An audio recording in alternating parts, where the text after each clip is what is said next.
from him. This is one of the ways that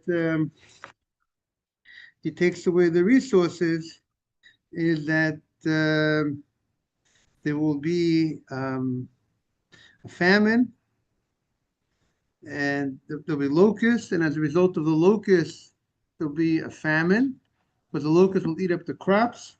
And then the Gemara goes so far to say that it will go so bad that um, they will actually come to eat their own children. So like that's like from the lowest things that will happen. And the Gemara says, and the Gemara brings a pasuk on the bottom of 32b to 32b 3. Really, it's already 32b 4, that there was an issue. One of the things that was the cause of the thievery was that the women, the aristocratic women, would want a lifestyle which was too much of a demand on the husband financially, and as a result of that, the husband went ahead and would go steal in order to feed that lifestyle. And that was what the Gemara spoke about yesterday. And on the top of the page of Lamed Gimel Lamed Aleph, top of 33a, the Gemara says, and uktiv, right? They're going to have the women. He says, and Reuven says what the Navi was talking about, what the prophet was talking about, is similar to the women in the town of Mechuzah, that they have this high standard of living. The achlan v'lo avdan, on top of 33a, they work, they eat, they don't work, they're not bringing in any income, and they're living this extravagant lifestyle, which is inappropriate. As we said yesterday, a person is decreed on Rosh Hashanah how much money he's going to earn. So if they want to go ahead and live above what they're decreed to live, above their parnasah, so then they might go to steal in order to bring in the money which is needed for their style of living. And that's why it's very important that people should be careful about how they live, not to overdo the luxuries. Uksiv, and the pasuk says, top of 33a1, Keti etchem meshidafon v'yirokon, is referring to, this is in Amos, that Hashem there'll be certain types of winds that will come, and these type of things that will dry out the grain, and therefore as a result of that, the harbot ganotechem kamechem tinechem zitechem yochal hagazem, and all those gardens that the person had, and all those vineyards that the person had, and all those te'inechem, all those fig trees that the person had. And the Navi is very descriptive. Fig trees, the olive trees, that will be eaten up by the gazem. The locust will go ahead and eat it up. And then uksiv yeteha gazam yochal arbeh. That there are going to be different types of locusts, and whatever was left over by the gazam will be eaten by the arbeh. We're all familiar with arbeh as one of the makot. Arbeh choshech makas bechorot. We're familiar with that. So it's a type of a locust. And then after v'yeta arbeh, whatever is left over by the arbeh, by those locusts, will be achal hayelek. The yelek locust will go ahead and eat it. V'yeta hayelek, what was left over by the yelek, will be achal hachasil. Another type of locust. There's 4 different types of locusts that are listed here: the gazam, the arbeh, the yelek, the chosil. Uksiv, and the pasuk says, "V'yigza al yamin v'reiv." He tries to grab. He looks to the right. The people are going to be so hungry that they're going to look to the right. They're going to try to grab whatever they get on their right side, v'reiv, and they'll still be hungry. Whatever they're going to take that's on the right, it's not going to satisfy them. V'yochel al small, they're going to go to the left, and they're going to eat from the left. V'lo saveyu, they're not going to be satiated. Ish b'sad zero yochelu. Each person will go ahead and eat. Literally, it sounds like they're going to eat their own, the flesh of their own hand. And the Gemara says, "Al tikri b'sad zero." Don't read it, the flesh of his hand. Ela b'sar zaro, the actual flesh of their children. That's how far it's going to go. The starvation and the desperation of the people. Um,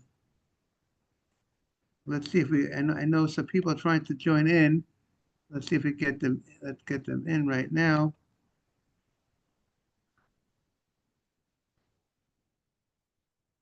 Let's see who's trying to get in. Morning, Nathan.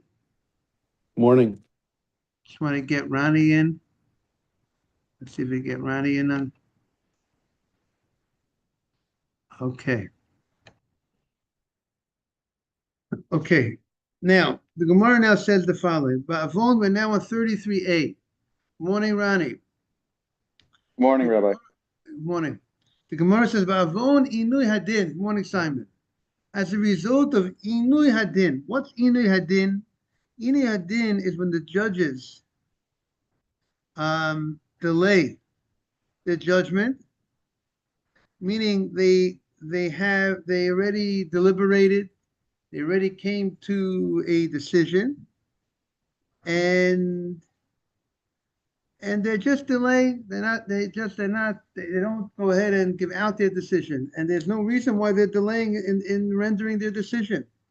And that's a bad thing, because if, let's say, somebody is owed money or someone is doing something that's not appropriate to somebody else, and now you just delay the court decision, and the people are in the interim, the thing that's going on is not appropriate, that's happening, and you're just not stepping in to do your stuff.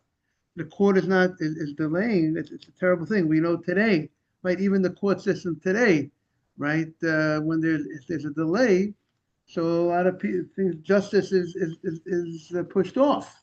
It's delayed, and things, and people are still doing things that they should not be doing, and until there's actually a judgment, that is still. So ba'avon inui hadin. So that's a sin. It's a sin to just delay the judgment. So ba'avon inui hadin, as a result of the sin of delaying judgment, ivut hadin, and as the sin of ivut hadin. What is ivut hadin? That they go ahead and they intentionally they don't judge properly. They go ahead. Some say it means either, good morning. Some say they actually accept bribes, or others will say that they just intentionally are not, they're corrupting the justice. They just intentionally are not doing the right judging properly, or kilkul hadin. Or kilkul hadin is that when they did not look into the case properly, right? It says in Pirkei Avot that metunim badin. You have to be patient. You have to look in. You have to look into all sides of the issue. You know, when you're a judge, it's a tremendous responsibility. But if the sin of not looking into a case properly, and to be very fast, in rendering a decision, and therefore the judgment is not correct, that is a great sin.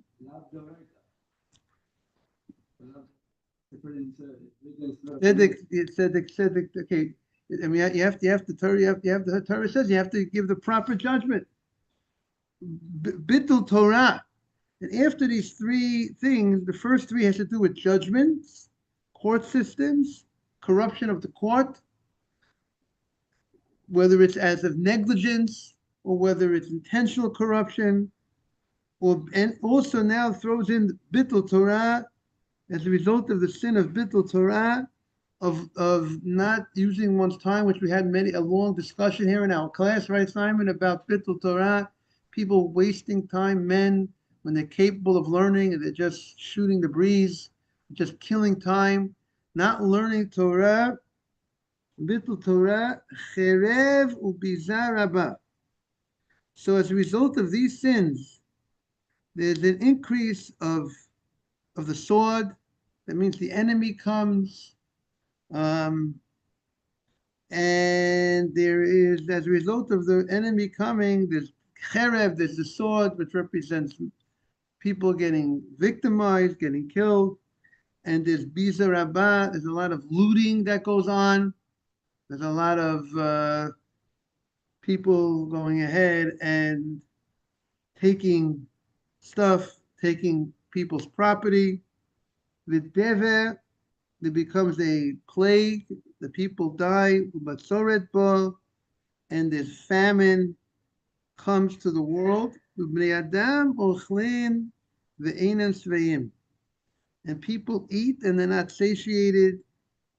Ve'ochlin lachman b'mishkol, and they're so desperate because of the famine that the grain rots and it breaks, that the flour, that the grain breaks in the oven. And the people that bake their bread in the oven, instead of they go ahead and they weigh the pieces of bread to divide among the people. Others say that the bread is going to be so scarce, everybody's weighing the bread to give exactly, how, to give exactly the measurements to each person. Now,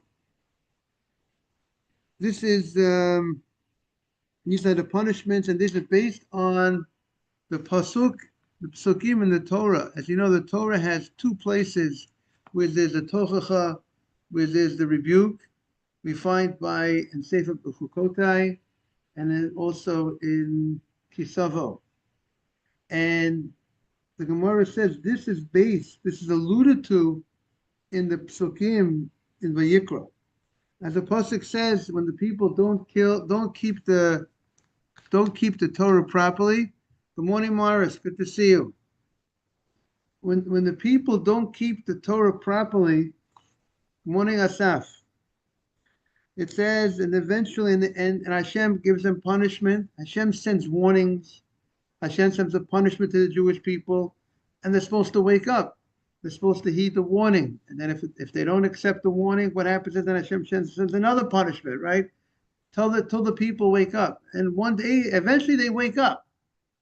But a lot of damage has been done by the time they wake up. If they would have woken up right away, they would not have to have all that damage. So the pasuk says, "Ve'veiti alechem," I will bring upon you cherev nokemet, a sword that's giving vengeance, like nekama. Right? There's going to be a sword that's going to be punishing the Jewish people. And the pasuk says, "V'shilachti dever b'tochechem." The pasuk says, "I'm going to send a dever, a plague. The people are going to die." Good morning, Boker Tov. Thank you for coming. And the ain't brit el Torah, and the pasuk says it's cherev nokemet nekam brit. It's a vengeance for the Brit. So what's this Brit? What's this covenant that we're talking about? I just want to remind you that before you start learning, you have to say the Birkat HaTorah, Al Divrei Torah, V'arevna Shebach Abono. Right? And you know what I mean, right? By Birkat HaShachar, you say a few psukim, Yidav Hashem Moshe. Right over there. The Gemara is right there. We are on Lamed Gimel. We are on 33a. 33A1. And in the English 33A1, we are on the right column.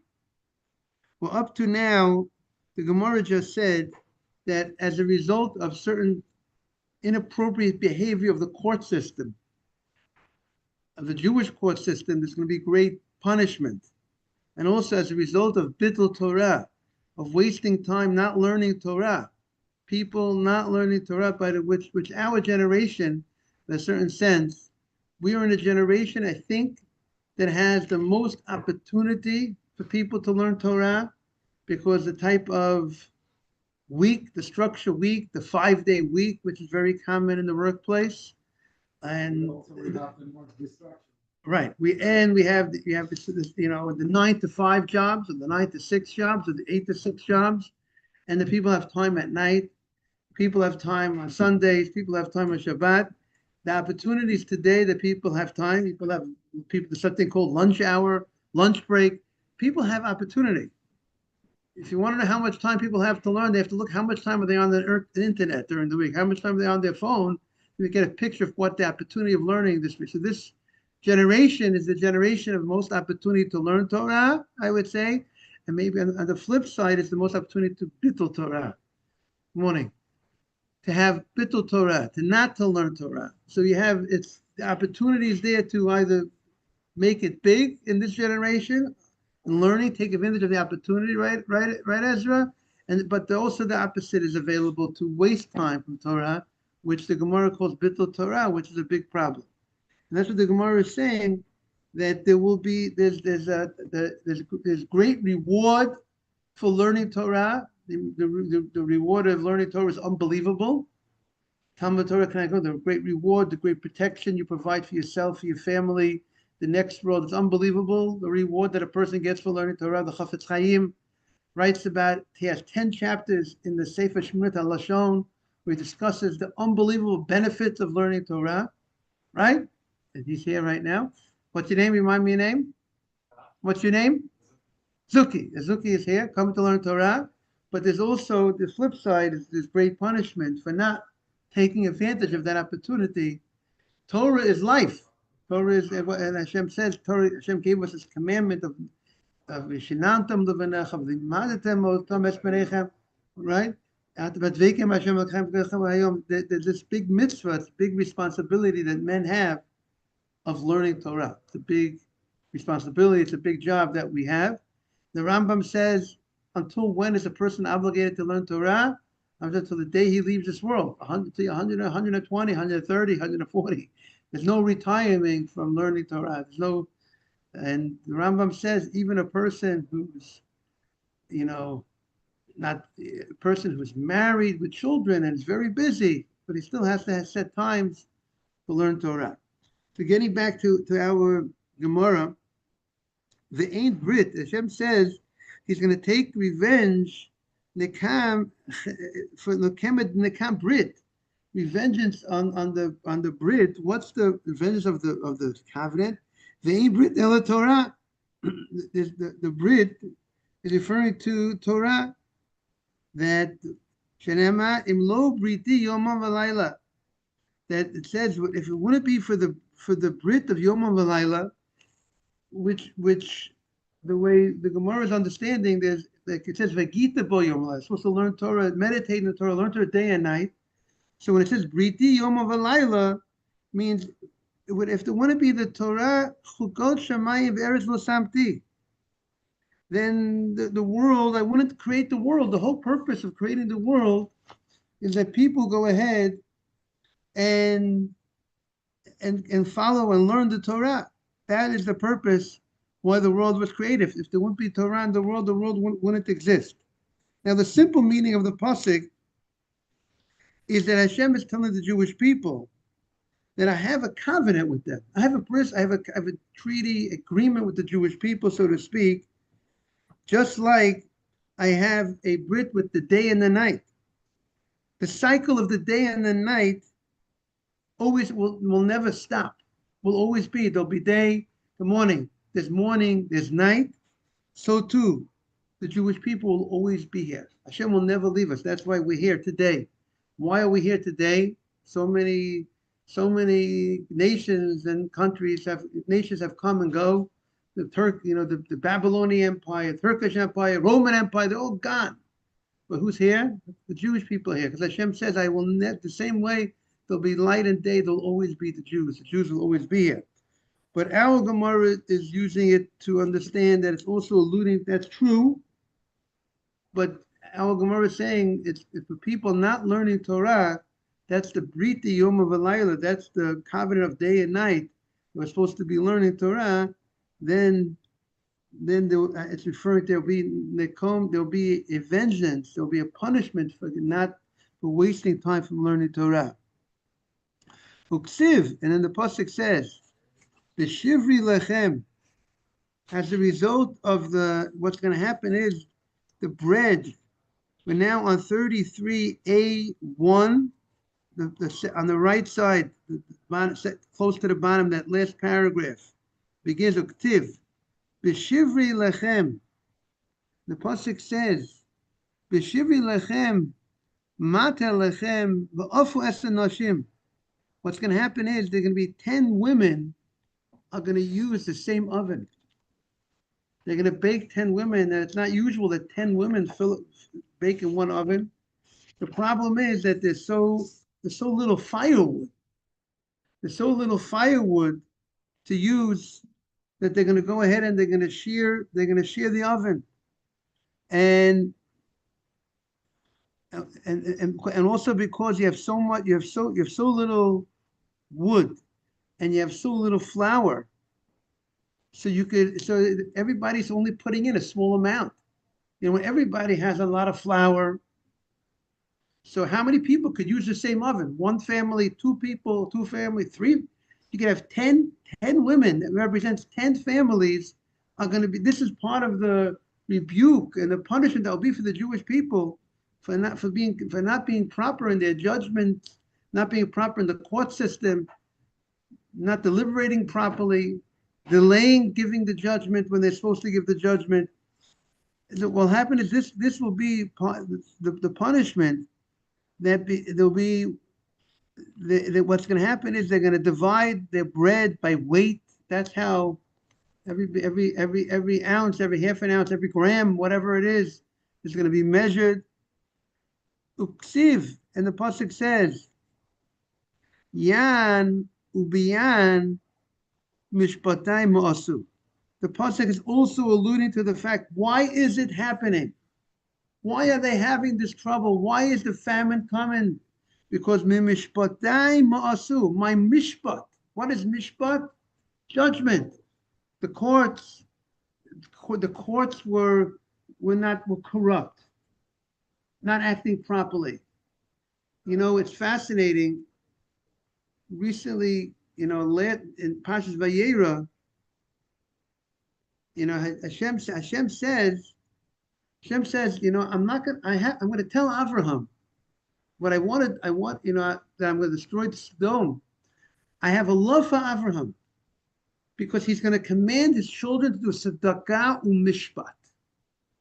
Tzedakah, and the Gemara says, the DNA of a Jew is that a Jew is a person who is gomlei chasadim, does chesed, gives tzedakah. And that's in the DNA, as it says, that Avram is going to command his children to do tzedakah, to be people of tzedakah. We are known, the Jewish people, every building, you go to college campuses, hospitals, they're full of Jewish names on the buildings. And we are people of tzedakah. And of course, the yeshivot, the amount of yeshivot that are being supported, the kollalim, it's unbelievable, the tzedakah of the Jewish community. Laso tzedakah umishpat. But it's not only that they're going to command the children to do tzedakah, but they're going to command the children to be people of mishpat. I want to say, maybe from this Gemara right now, the Gemara says that the punishment will come because mishpatai masu, because they did not act with proper judgment, not having the courts not looking into a matter properly, the courts delaying the judgment when they already came to a judgment, the courts intentionally doing the wrong thing, taking bribes. So Hashem, this is also part of the DNA of the Jew, that this is the legacy of Abraham, that Abraham is going to teach the children to act with mishpat, to be people of proper judgment, which is honesty, integrity, and so that's why here we're saying, if you're not going to be that way, the expression Hashem will throw the book at us. The punishment is so great because this is our essence and this is our core. This is our legacy in a certain sense. This is the legacy of Abraham to the Jewish people, and if we don't do that, if we're not acting what what we represent, and this is what makes us part of what makes us unique, and what the great love of Hashem for the Jewish, for Abraham, is because of what He's going to give over to the children to act that way. And once the Jewish people move away from that, so they're punished. Maybe that's why this is such a. I'm trying to explain as to why is this? Why is the Gemara saying? Why is the Torah so strict on the court system? The court system is not proper. So I'm adding to whatever we might say on our own, the importance of having a proper court system. But I'm saying that because this is the what Abraham gave over to the Jewish community, to be that type of people of mishpat. And what do we say in the Amidah? We say Melech Ohev Tzedakah Umishpat. How do you like that? That's what Hashem says I love about Abraham. That He's going to give it over to His children to keep the Jewish ways, to keep the mitzvot, and tzedakah umishpat is highlighted. And here, therefore, maybe that's why we use this language. Hashem loves Melech Ohev tzedakah umishpat. So when we say that midah, we should have a different focus, different thinking about what we're saying about what does mishpat mean. Okay. Now we're moving to the next point. Ba'avon shua shav. Now we have other sins that the Gemara is enumerating. But again, remember, when you see the punishment is so strong for not doing what you need to do, so and you have to realize the reward is so much greater by doing what you need to do. Meaning, if the punishment for bittul Torah, for wasting time from Torah is so strong, or for the courts not being honest, you could just imagine the reward for not wasting time from Torah. You could just imagine the reward for having a proper court system, for the judges acting properly. So now the Gemara says, "Ma'avon shua shav, u'shua sheker." A guy who makes an oath, and he makes the oath just no purpose. It's just, a guy swears that this bench is a bench. Why'd you swear for that? Maybe that's called, that's shua sheker. That's a lie. But shua shav is, you could tell that this person is lying, right? You go ahead and you swear that the bench is not a bench. You say it's a person. You say that a man is a woman. That's the example they give. Guy says a man is a woman and the woman is a man. He swore that. So that is a shua shav. And shua sheker is when you swear falsely and you make believe you're saying the truth. You're trying to get away with something, so you swear falsely. It's not recognized. See, shua shav, everyone knows it's not true. It's not, that you say on an animal that it's a human being. Everyone knows that's a wasted. That's not true. That's a shua shav. Okay, so if a person goes ahead and swears these type of oaths that are false, b'chil Hashem, or a person who makes a chil Hashem, desecrates the name of God. What's one of the examples of a chil Hashem? If a person who's looked up, people look up to, and he's not careful in his way he acts, right? If someone's a rabbi, right, and you're a rabbi, it's with certain expectations, you act a certain way. Then the rabbi goes ahead and they'll say the rabbi is not honest, right? So people say, if the rabbi is not honest, so what do you expect? What do you expect me? He's a man of the clergy, so to speak, and he's not honest. So people learn from him. So, and people say, what is Torah all about? It's a disgrace. The guy who represents God, the person represents God, and he's not acting properly. So people will look down at what is the meaning of the whole Torah? So that's called a desecration of the name of Hashem. That's true. He's not, but let's say the rabbi has knowledge and he has wisdom and whatever it is, but if he's not acting appropriately, it's a disgrace because you represent God and you're not acting properly. So therefore, that's a desecration of Hashem. And Chilul Shabbat. The Gemara said another sin called Chilul Shabbat, desecrating the Shabbat. Chaya Ra Rabbah. There's an increase of wild animals. Wild animals are, what's going on? We didn't have these problems with the animals. The animals were usually staying back in their place, and now they're coming out. Bears are coming out. Why are we having such a problem with the bears? We never had such a problem with bears. Oh, so hear what Nathan says? Because if we're not civilized, so they we don't act normally, so they're not. They go out of there. They also act. Oh, very good, very good. You hear what he said? And I'll elaborate. I'll elaborate what Nathan says. Hashem says, says in the beginning of the Torah, I'm going to place the fear of you, of the men, on the animals. The fear of humans, men and women, that there'll be morachem b'chitchem. Hashem made the world that animals should be afraid of people. That's how he made it, which is a great thing that protects us because the animals are afraid of us, right? Animals will run away. But if the animal, therefore, you don't usually see when people are around. The deer generally will not come out when people are around, right? A lot of animals don't come out when people are around. But that's only if you acting like a person. If you're a person, they're an animal, so there's that respect. But Nathan is saying, but if you don't act like a person, you act like an animal, so therefore there's no fear of the animal on you. They're in their habitat. That's what you were saying. By being, how do you like that? It's true. And therefore, if we see, and sometimes you find these situations that bears are coming around, you have to answer, deers are coming around, they're not afraid of people anymore. If they're not afraid of people, that's asking us, that means we're not acting like people. Yeah, that Zuki said it right? So that's Fred, what do you say to that? Ezra, what do you say to that? It's unbelievable. The snake come to his hill and people were afraid. Not that snake, what animal was.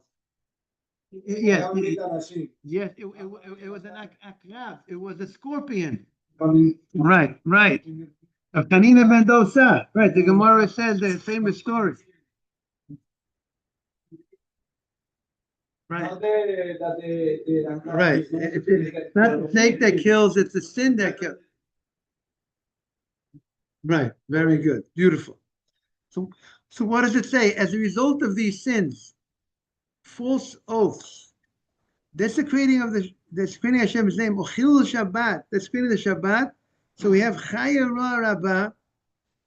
There is an increase of animals. Ubehema Kala.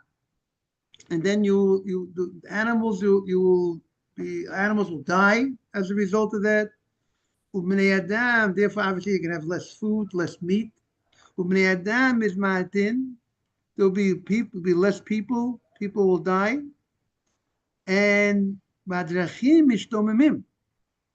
And people, the roads will be empty. People will not be traveling. People are going to be afraid of the animals. Because if we're saying that the animals, there's going to be an increase of animals, so now I used to be able to walk in the streets and the roads comfortably. But now I got all these animals on the road because of these sins. And also because people died as a result of this, so therefore the roads are much less. Shenema, the pasuk says, V'im be'ileh.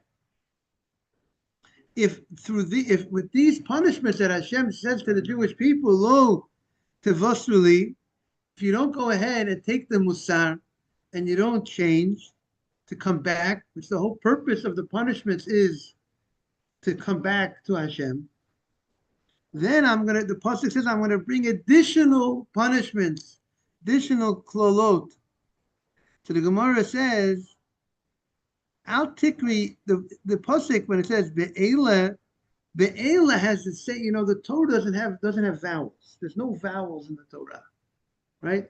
There's a Masorah, there's a tradition from generation to generation how to read a pasuk. But the fact there's no vowels, many times it serves as another purpose, that same word that you could read one way could also be read a different way, could be alluding to some other concept. So here, the word eleh, be'eleh, could also is the same letters of ba'olah, which is Allah, which is a shua, an oath, is referred to as an Allah. So, which it refers to a type of oath that a person accepts upon himself punishment if he's not saying the truth. Ela ba'Allah. So v'im ba'Allah lo tevasur li, meaning to say v'im ba'Allah, if you don't keep the laws regarding oaths properly, then as a result of that, meaning to say, if you don't follow the laws of an oath according to Musa, according to the proper way, rather you swear lashav l'sheker, v'im ba'Allah lo tevasur li. So if that's the case, there'll be then uksiv. What will happen? There'll be the punishment. Uksiv, and the pasuk says, "Vishlachti bachem et chayet hasadeh." What's going to happen as a result of not keeping ba'Allah? You don't go ahead and do the right.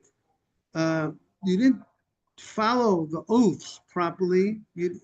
The way ba'Allah lo tevasli, the Musa. I told you how to follow oaths. I told you to be honest with the oath, and you don't do it that way. So the pasuk says, what's going to happen? The pasuk says, I'm going to send chayat hasadeh. There's going to be the wild animals, and the animals are going to destroy. Animals are going to knock out other animals. There's going to be a war among the animals, so to speak. The Wild West, so to speak. The animals are going to go against other animals, and the pasuk says there's going to be less people, and the pasuk says, and the roads are going to be empty. So we see that the punishment for not keeping the oaths by saying these false oaths is going to be animals increasing, roads being less, people being less, and then now. So what does that have to now? What does it do with Shabbat? What does it have to do with Chil Hashem? Right? So we listed 4 sins that will bring the same punishment. Good morning. The sin of Shua Shav Shua Sheker, that's to do with oaths. It's one family of 2 different types. Then there's Chil Hashem and Chil Shabbat. So where do we see that the punishment for 3 and 4, or how we went 3 or 3 and 4, right? 3 different categories, correct. So where do we have category number 2 and 3? Where do we see the punishment for Chil Shabbat will be the animals coming and the roads empty? Because there is a Gzeira Shabbat, there's a word that's used by the oaths, which is the same word that's used by Chil Shabbat and by Chil Hashem, and therefore we compare the two in the same way by oaths. What's their chilu? Let's see. Let's see. It says ksiv v'shvua sheker lo tishavu l'shmila shoker. Don't swear by my name falsely. V'chilalta Hashem l'kach you do chilu. That's what it says by oaths. Chil Hashem. It says l'schal Hashem kochi. Don't profane the Gzeira Shabbat.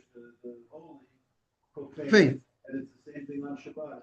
Shabbat, like the other 6 days, you made it to all. Right. So it says chilul here, it says chilul there. So just like the chilul over there is that punishment, so to the chilul over here of Shabbat of Chil Hashem will have the same punishment, and chilul Shabbat the same thing. Mechalel mot yumot. People desecrate the Shabbat. It says there'll be a death penalty, and it says v'yalif chilul mishvua sheker, and they'll learn out from Gzeira Shabbat just like over there have that punishment. So too. By Chil Shabbat, by violating the Shabbat, also have the same punishment. But we end on a happy note. Remember, if you keep the Shabbat, just imagine the reward that people get for keeping the holy Shabbat. Have a great day, everybody. Thank you so much. Thank you for being here. Suki, thank you for joining us. Thank you. See a smile on your face. Torah is supposed to bring smiles. Torah is Mesamche Lev. אלה גימטריה 36. אם אתה עומד את הדינים, ה-36 מסתות של גמרא, you're not gonna go to sin. Beautiful, beautiful. Asaf and Maris, have a beautiful day. Thank you for joining us. We miss you in person, but we want to say hello to Maris's son. Good morning. Have a great day, young man. Beautiful. All the best, everybody.